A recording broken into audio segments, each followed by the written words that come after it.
we never really created perfected money. It's basically pharmaceutical grade gold engineered or, synthetic money that has infinite economic density. Not only can you carry all that you have, right, either in your head or on a hardware wallet, but you could also zap all that you have to your wife in another country or to your children if you needed to. And so it does represent, a new degree of freedom and sovereignty for the human race. And of course, that's desirable to everybody on the planet. In fact, it's not just desirable to all 8 billion people on the planet. Every company wants that. Companies get abused by countries just like people get abused. So at the end of the day, it solves a problem every human faces. It solves a problem every company faces. It also holds out some new ideas. Like most of the modern financial system is all about monetizing assets where people are forced to invest in stocks they don't want to invest in because the alternative is to have their money taken from them by inflation. So why does an 80-year-old retiree have to juggle stocks in order to avoid losing their life savings, right? And so hence you have the creation of ETFs, and you have the creation of the S&P index, and you have the overvaluation of stocks. If a company ought to be worth 10 times cash flow, it's worth 20 times cash flow because there's a monetary premium assigned to it. You see a monetization of real estate in places like Canada or even the US where the house costs twice as much as it ought to cost because it's valued as an asset to store your wealth rather than as a property to live in. So in the absence of a decent financial asset to store your wealth, people will use Ferraris and Rolexes and, Airbnb second apartments, and they'll buy random things they don't need, or they'll buy companies they don't need, and you'll end up with like the meme stock craze and all sorts of financial speculations. But ultimately, these are people that are faced with the choice of, I'm either going to lose everything because of inflation, or I'm going to buy something that I don't need now, but I'll speculate that in the future someone else will buy it from me. In hyperinflation, when the currency collapses, you'll buy crates of soap, you'll buy crates of toilet paper, right? You'll buy bins of charcoal, or you'll buy anything, lumber, because it's better to have the lumber than to have a bunch of paper worth nothing in 2 years. And so that, of course, results in a distortion of the financial markets, and it also results in a seizure of the actual manufacturing markets, right? Goods and services get out of kilter, and you end up with shortages and scarcity, and the economy just doesn't work, and eventually you're kind of ripped back to some kind of barter where the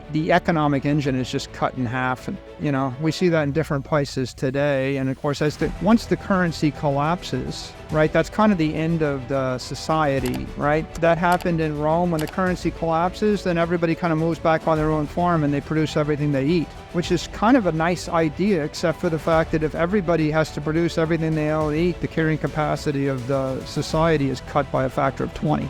Right? You need specialization. And so that's the challenge we face. And Bitcoin is the first digital monetary network, and it offers people the ability to do something rational. And I guess I'll make one more point, which is most corporations, they basically don't accumulate capital. They give all their capital back to their shareholders, or they go into debt as fast as they can. And the reason that you would go into debt as a company is because positive working capital is dilutive to your shareholders. You want negative working capital. So if you're a rational corporation, you're better off to borrow $1 billion and pay interest on it than you are to keep $1 billion in cash flow and get paid the interest on it. And that's because the interest you get paid on your cash is less than the monetary inflation rate. So what you see is this LBO craze, and you see most corporations in the world, they dividend out all of their earnings, they buy back their stock, and then they take on debt or they do acquisitions. All of these things are long-term making the company weaker,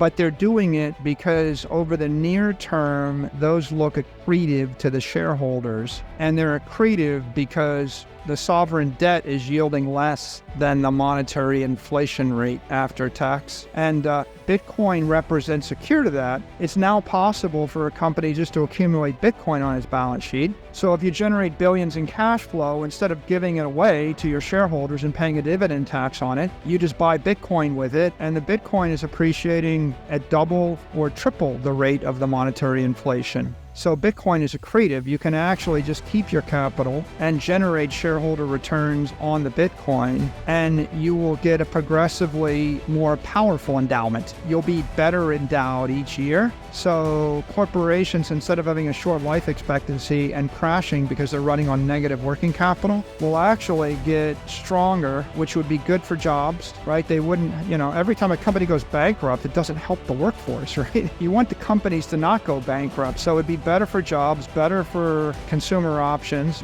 It would create better products, better services. It would be more stable for the community, right? And that's what Bitcoin offers. Bitcoin isn't the first crypto idea. I mean, people tried 50 times before to launch a crypto network, and they all failed for one reason: they were too centralized. There was an attack surface. Generally, the problem is if there's a corporation or there's a founder and they keep control, if you keep a beneficial interest in the network, you've really created a security, and probably an unregistered security. You're creating an equity. So the only way for this thing to come to life as a protocol is you have to disclaim beneficial interest, and you have to give up control of the network. Right? Like if you look at the religions of the world, whether it's Judaism or Christianity or Islam, the founders are all dead.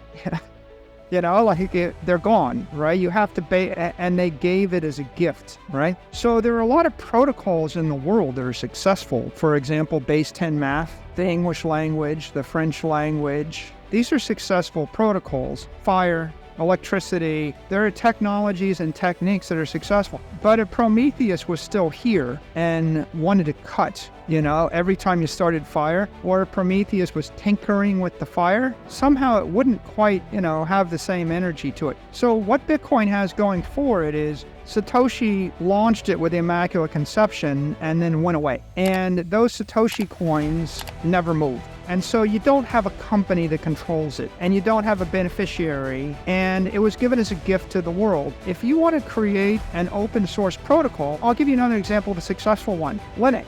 It's because Linus Torvalds isn't charging you a fee and it isn't controlling Linux. There are plenty of open source protocols that are successful, but ultimately they have to be given to the community. You have to let go of them. And when you let go of them, maybe they have a chance of living. If we look at all the cryptos right now, Bitcoin is the only crypto network universally acknowledged as a commodity. And that means an asset without an issuer. A commodity is ethically superior and legally superior to a security. A security has an issuer and has a beneficiary, and therefore there is someone that has an ethical obligation to be fair and truthful in their disclosures to the counterparties. Right? If I can control the amount of my stock, then I have to be truthful to you about whether I will or will not print 100 million more units of it next week. It's just common sense. So the real issue is, out of the tens of thousands of other cryptos, how many of them are assets without an issuer? Well, there might be half a dozen. I mean, we can debate, like, is Litecoin an asset without an issuer? Or who controls these things? But it's a debate. With Bitcoin, it's universally agreed.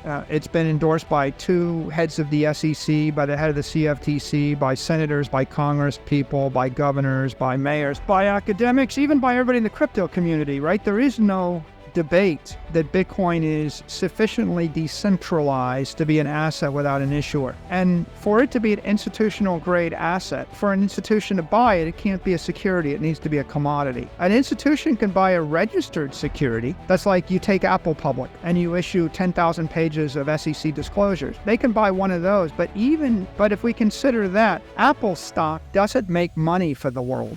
Chinese can't save their life savings for 100 years in Apple stock, right? You can see why that wouldn't work, right? Or the Russian government, or nobody in Africa or South America is going to build their treasury on the stock of an American company. So what you need is a commodity. And there's the debate about a few, but they're all 1/100th as big as Bitcoin. Then there's a lot of other good ideas and interesting ideas, a lot of fun ideas. Stable coins are interesting, DeFi exchanges are interesting, crypto exchanges are interesting, NFTs, they're all interesting things, but they're all highly controversial, and there's a lot of uncertainty about the legal status. If they're securities, then they're going to be tagged with securities requirements. And right now, the securities regulators in the world have not offered any pathway for a digital security to trade 24/7, 365. So forget about whether or not they're registered or not, right? I can't trade Apple stock on Saturday afternoon on a crypto exchange, even though it's registered. You see, so there's not a regulatory path for the other cryptos. I'm empathetic, like it'd be nice if there was. I mean, if you want to grow that industry, you need a digital assets framework. But the sad fact of the matter is the only thing that we have clarity on is that Bitcoin is a commodity and you will be allowed to own it as digital property. Chinese have deemed it property. You can own it in China, you can own it in Russia, you can own it in the United States, you can own it in Europe. You can own Bitcoin as property anywhere where property is not illegal. So like maybe in Cuba, North Korea, where it's illegal for any individual to own anything, right? Pure communist regimes, then it's going to be a difficult situation. But otherwise, this is a digital commodity which is better than any physical commodity, and it's a digital property that's better than any physical property. And there really isn't any debate about that. You've got good clarity on that. And so my view on this is that Bitcoin is a solution that the universe, that the world has agreed on, that as consensus, it's a good thing and useful. Everything else is a murky, uncertain, risky proposition, and so you gotta take all of those with a grain of salt.